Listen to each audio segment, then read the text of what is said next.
Disease part start करने के पहले हम लोग एक बार नॉर्मल आई लिड मार्जिन एक बार देख लेंगे। सो इसको हमको बस दो पार्ट में डिवाइड करना है, एक तो है एंटीरियर और दूसरा पोस्टीरियर। इंटीरियर में कौन से पार्ट्स आएंगे, तो आईलैशेस आएगा और म्यूकोक्यूटेनियस जंक्शन। म्यूकोक्यूटेनियस जंक्शन और कुछ नहीं, सबक्यूटेनियस लेयर ही है। और पोस्टीरियर पार्ट में आएगा हमारा पोस्टीरियर मार्जिन और मेबोमियल ग्लैंड आएगा। तो यहाँ पे ओरिफाइस मेंशन किया गया है, तो ओरिफाइस है मतलब ग्लैंड भी है। तो बस इतना ही कि पोस्टीरियर पार्ट में मेबोमियल ग्लैंड आएगा और एंटीरियर पार्ट में आईलैशेस और सबक्यूटेनियस ये सबक्यूटेनियस टिश्यू आएगा। सो कंटिन्यू करते हैं डिजीज पार्ट से। सो आज का टॉपिक है ब्लेफराइटिस। ब्लेफराइटिस होता क्या है? Blepharitis means inflammation of eyelid.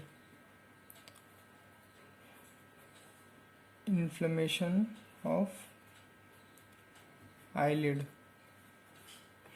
So blepharitis को तीन पार्ट में डिवाइड किया है।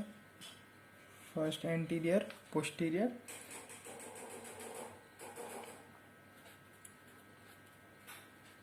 Anterior, posterior, ectoparasite.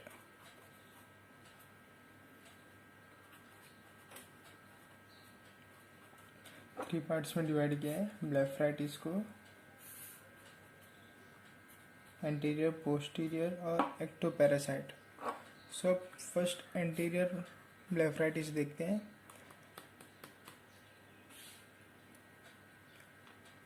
Anterior blepharitis को भी दो पार्ट में डिवाइड किया है। फर्स्ट है हमारा बैक्टीरियल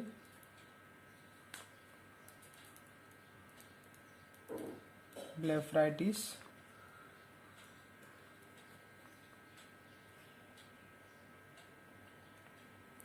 और सेकेंड है हमारा सेबोरिक ब्लेफराइटिस।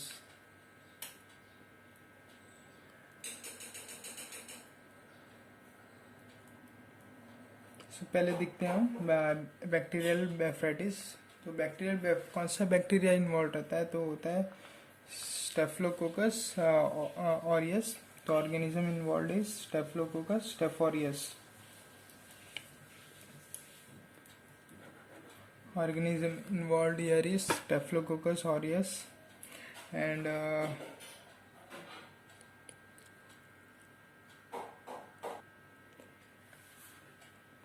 इसको एक और नाम से बोलते हैं अल्सरेटिव ब्लेफराइटिस। अल्सरेटिव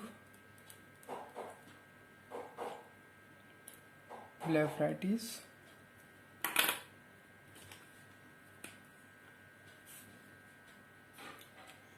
सो यहाँ पे एग्जैक्टली होता क्या है?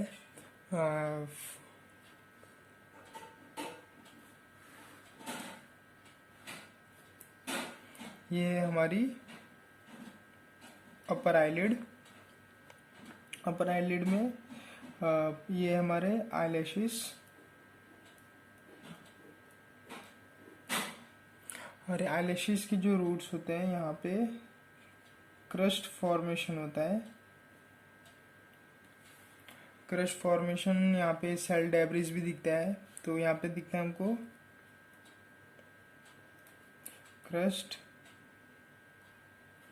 Crusty debris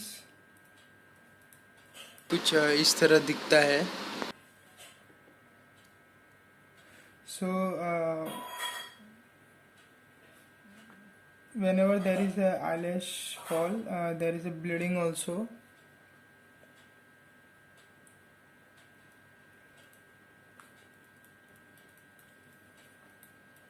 When it is removed, bleeding occurs.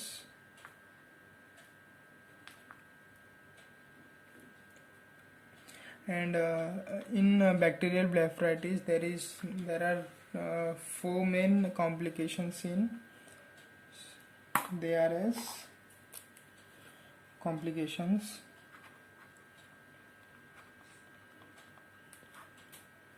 complications seen are, there's a one trick, you can MP T square. T square means TT.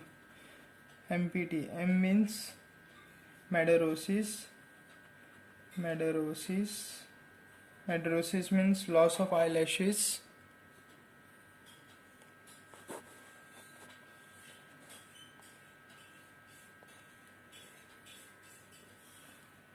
Madarosis means loss of eyelashes. Then P stands for पोलियोसिस. पोलियोसिस यहाँ पे polio नहीं होता. Poliosis means whitening of eyelashes.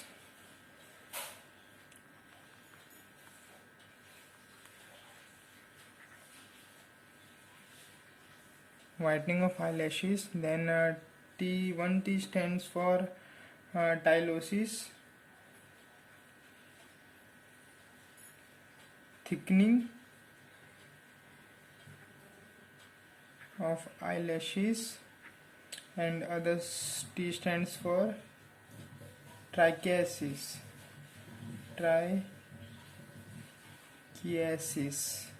Trichiasis means inward movement of eyelashes. Inward movement of eyelashes. So what will be the differential diagnosis? तो differential diagnosis क्या करेंगे यहाँ पे हमको differential diagnosis में दिखेगा कि crust formation रहता है. crust formation दिखता है differential diagnosis में. crust formation रहेगा along with eyelash loss होता है यहाँ पे. तो loss of eyelashes.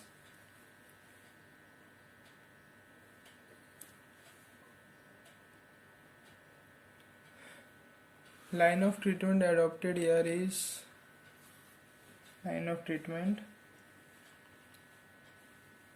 So first is applying steroids via antibiotic ointments. Applying steroids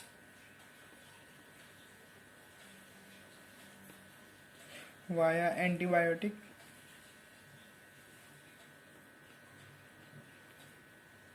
ointments. Next is cleaning eyelids with solution of 50% tea tree oil. So cleaning eyelids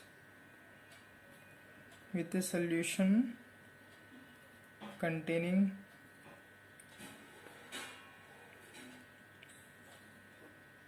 50% tea tree oil. और last हमारा जो है line of treatment mechanical removal of cell debris. जो भी क्लस्टम्स को जो भी cell debris हमको यहाँ पे दिखते हैं, सेल डेब्रिस यहाँ पे दिखेंगे आईलैशेस के ऊपर, तो उसको खुद से ही हाथ से निकालना चाहिए. So mechanical removal of cell debris. Mechanical removal of cell debris.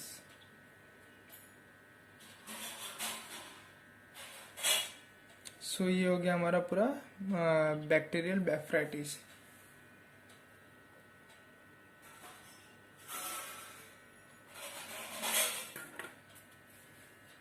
सो यहाँ पे हमने देखा कि कौन कौन सा इसमें ऑर्गेनिज्म होता है. Staphylococcus aureus, staph aureus. And then it is also called as ulcerative blepharitis. Then differential diagnosis done here is clystery debris along with loss of eyelashes. When the eyelashes is removed, there will be occurrence of bleeding or trauma. The complication seen here is MPT square. M means madarosis, loss of eyelashes. P stands for poliosis, whitening of eyelashes. T stands for tylosis, thickening of eyelashes, and another T stands for trichiasis, inward movement of the eyelashes. And the line of treatment adopted here is application of steroids via antibiotic ointments, cleaning eyelids with solution containing 50% tea tree oil, and mechanical removal of cell debris. So next part is in anterior seborrheic blepharitis. Seborrheic blepharitis देखते हैं अभी. तो it is similar like dandruff in scalp, similar to dandruff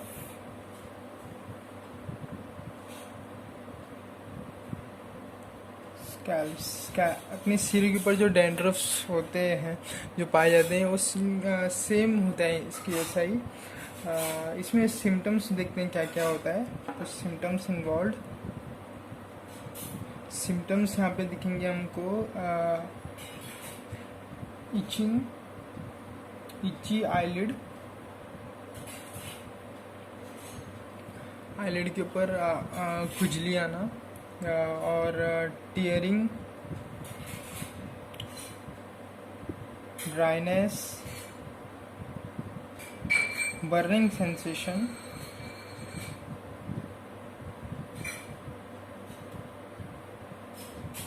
foreign body sensation,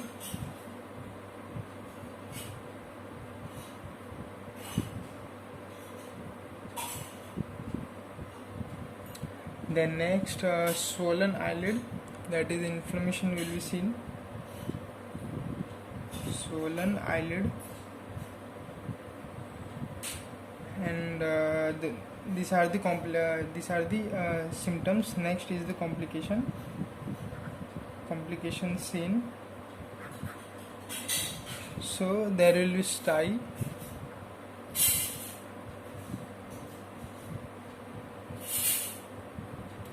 along with chalazion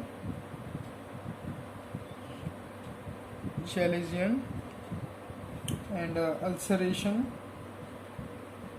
of cornea. These are the symptoms seen: stye, chalazion, and ulceration of cornea. And next is the line of treatment adopted here is antibiotics.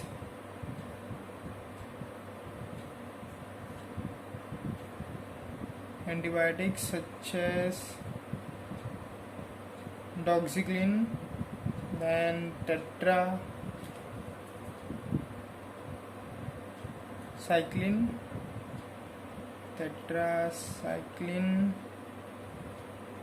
If there is also itching, allergic sensation, then we should give antihistamine drugs.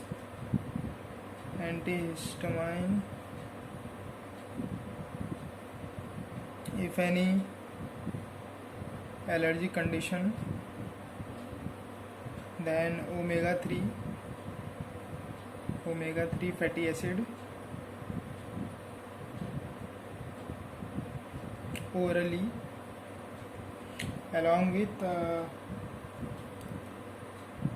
pulsative thermal lid massage. One should give massage, that is also pulsative thermal lid massage.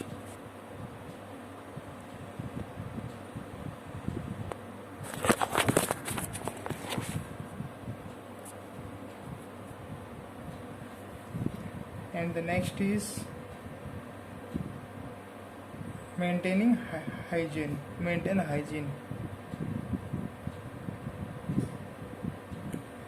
So this is the seborrheic blepharitis. और यहाँ पे हमारा पूरा खत्म होता है anterior part.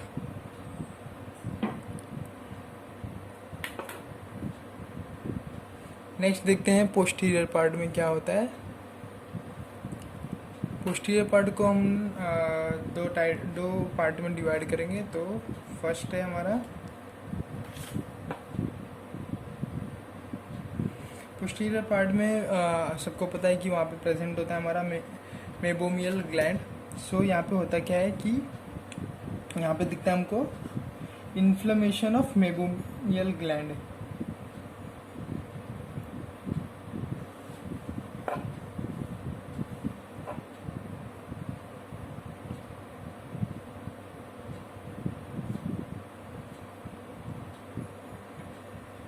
और इसको हम डिवाइड करेंगे दो पार्ट में।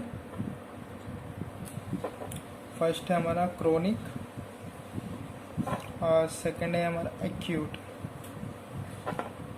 दो पार्ट में हमने डिवाइड किया है, क्रोनिक और एक्यूट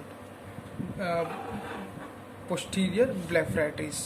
सो क्रोनिक में क्या रहेगा और एक्यूट में क्या रहेगा वो देखते हैं। तो ज़्यादा इसमें तो कुछ है नहीं, इसमें बस हमको ये दिखेगा कि जो मेबोमियल ग्लैंड डिसफंक्शन रहेगा क्रोनिक में, क्रोनिक कंडीशन में।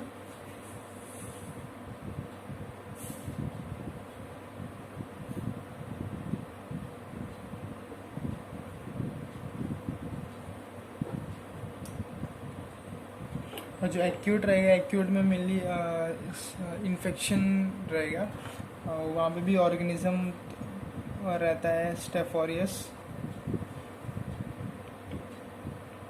इन्फेक्शन। कंडीशन यहाँ पे फिर भी ठीक रहता है, बट क्रोनिक में सीवियरिटी ज़्यादा रहता है। सो दैट्स इट, ये हो गया हमारा पोस्टीरियर ब्लेफराइटिस। नेक्स्ट है हमारा एक्टोपैरासाइट। एक्टोपैरासाइट्स में मेन इसका कॉज देखते हैं, कॉज क्या होता है। इसका मेन कॉज ये है कि यहाँ पे पुअर हाइजीन कंडीशन की वजह से ही ये पैरासाइट का डेवलपमेंट होता है। सो पुअर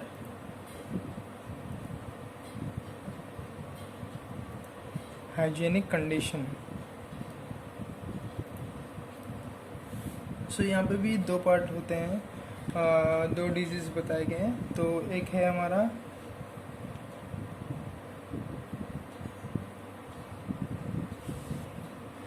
फैटीरियासिस पाल्पेब्रम, फैटीरियासिस पाल्पेब्रम,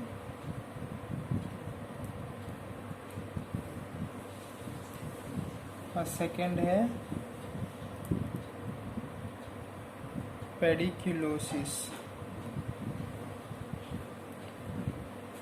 सो अभी दोनों में देखेंगे कि होता क्या है। तो जो ये एथेरियासिस पैल्पेब्रम है, तो ये मोस्टली एडल्ट्स में देखा जाता है, एडल्ट्स में देखा जाता है। और acquired is it is acquired by STDs, that is sexual transmitted disease, acquired as STDs। And यहाँ पे ऑर्गेनिज्म इन्वॉल्व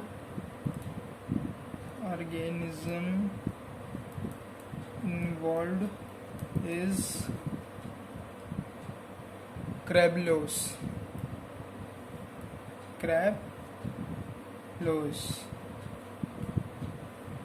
और यहाँ पे देखेंगे पेडिक्यूलोसिस में ऑर्गेनिज्म, पेडिक्यूलोसिस कौन सी भी एज में हो सकता है, ज़रूरी नहीं है एडल्ट्स में हो, बच्चे में भी होता है, एडल्ट्स में भी होता है, और ओल्ड पर्सन्स में भी होता है। बट यहाँ पे ऑर्गेनिज्म देखेंगे, यहाँ पे ऑर्गेनिज्म रहेगा पेडिक्यूलस ह्यूमैनस capitis, पेडिक्यूलस ह्यूमैनस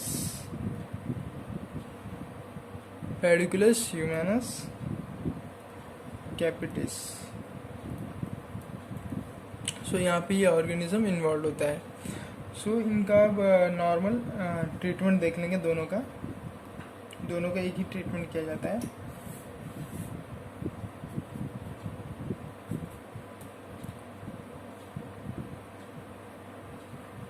application of antibiotics.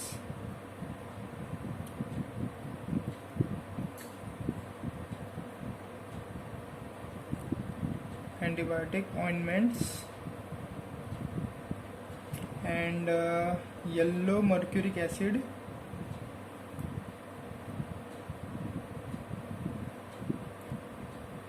Sorry acid नहीं ऑक्साइड आएगा, येलो मर्क्यूरिक ऑक्साइड 1%, वो भी लीड मार्जिन पे लगाना है, एट दी लीड मार्जिन। सो ये हमारा हो गया पूरा ब्लेफराइटिस।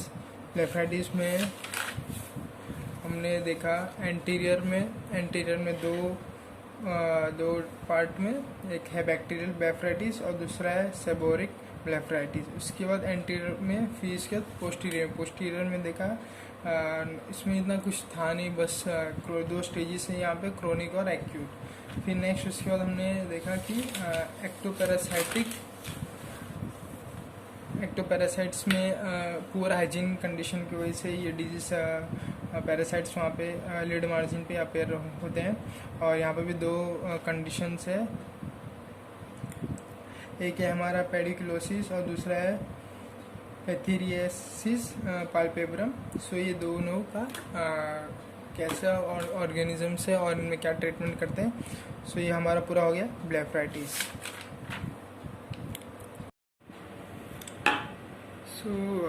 जो तीन और डिजीज़ रह गए हैं जो मैंने आईलिड में आप लोग को बताया था कि ब्लेफराइटिस के साथ साथ टोसिस और एक्टोपियन एंडोपियन है। तो ये लेक्चर में ब्लेफराइटिस क्या है, एक्टोपियन एंडोपियन और टोसिस जो रह गया है वो नेक्स्ट लेक्चर में करेंगे। वो क्यों नेक्स्ट लेक्चर में करेंगे उसका मैं तो भी बताऊंगा।